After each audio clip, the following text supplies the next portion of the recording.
Je vous fais une petite vidéo sur le fonctionnement du jacuzzi. Donc il se trouve juste à côté du meublé.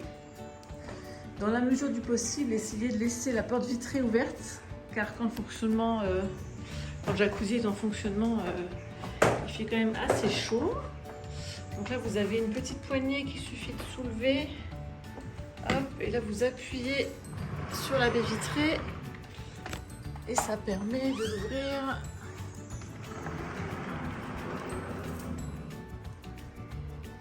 Assez largement. Vous avez le même système derrière les stores si vraiment vous voulez l'ouvrir à 100%. Voilà, pensez aussi à bien fermer la porte quand vous n'utilisez pas de jacuzzi, afin d'éviter que les chats rentrent dans la pièce. Donc voilà, vous avez une douche, donc douche obligatoire avant de rentrer dans le jacuzzi. Voilà, aucun maquillage, aucune crème sur le corps. Vraiment rien quoi. Donc pour pouvoir ouvrir le jacuzzi, il suffit de soulever la poignée. Alors le mieux c'est quand même d'être à deux. Je ne vais pas l'ouvrir complètement parce que là je suis toute seule. Du coup ça va être compliqué, mais voilà, vous vous mettez chacun d'un côté, de ce côté-là, et puis de ce côté-là. Et puis la bâche, elle s'ouvre de manière perpendiculaire au jacuzzi. Voilà. Alors, donc c'est un jacuzzi 5 places, vous avez 2 banquettes et puis 3 places assises. Donc pour le fonctionnement, c'est tout simple. On appuie une première fois pour pouvoir l'allumer. Là, donc vous avez G1, G2, G3. Donc G1, c'est la banquette qui est juste en face. G2, c'est la banquette qui est là. Et G3, c'est les 3 places qui sont assises. Et en plus des G, vous pouvez mettre le bloomer. Donc le bloomer, c'est les bulles d'air.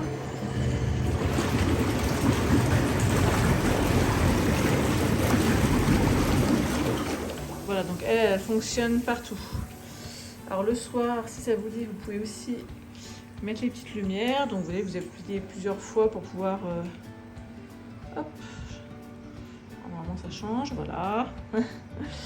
Si vous souhaitez, vous pouvez aussi mettre la musique. Donc si vous avez un téléphone avec une fonction Bluetooth, donc vous avez une enceinte ici et la même en face dans le coin là-bas.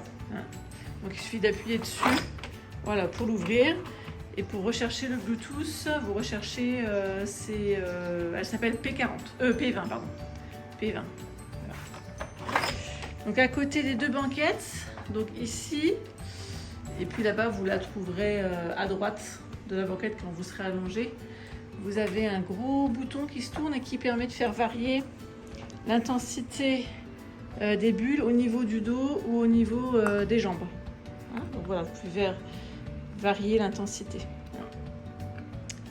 Voilà, donc à chaque fois que vous avez terminé votre jacuzzi, donc faites attention de bien évidemment voilà, que les jets ne soient plus en fonctionnement, mais bon, normalement ça s'éteint tout seul, il y a des cycles de 20 minutes, donc tous les 20 minutes, si vous souhaitez faire plus de 20 minutes de jacuzzi, il suffit de rappuyer sur les boutons. Donc quand vous avez terminé, vous fermez bien la bâche. Hop. Donc vous pouvez évidemment vous rincer si vous le souhaitez au niveau de la douche. Il y aura toujours des tapis au niveau du sol. Donc si jamais ils se font mouiller, n'hésitez pas à les mettre sur les fils dehors. Et vous avez des fils à linge là-bas. Vous pouvez les faire sécher avec vos serviettes. Il y a toujours des peignoirs aussi à votre disposition. Donc là vous avez des peignoirs. Et puis donc bien fermer la porte. Alors vous pouvez laisser un petit peu ouvert évidemment pour l'aération, mais surtout le soir, voilà, quand vous allez vous coucher, sinon on ne ferme pas la porte derrière vous, voilà, essayez quand même de fermer la porte pour les chats. Voilà.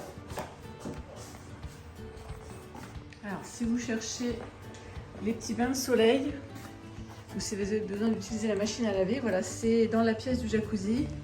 Je vous montre, voilà, vous pouvez aller les récupérer, ils sont au niveau de la machine à laver. Alors pour le fonctionnement de la piscine, c'est comme le jacuzzi, il faut bien prendre une douche avant, surtout si vous mettez de la crème solaire entre 2 médiades, merci d'aller vous rincer avant de rentrer dans l'eau.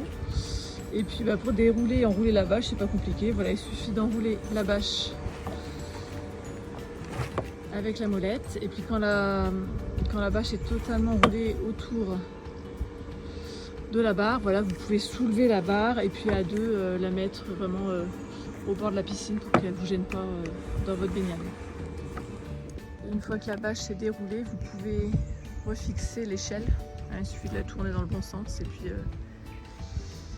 de l'accrocher et puis bien l'enlever quand vous remettez la bâche, hein, parce que sinon ça passe pas avec l'échelle.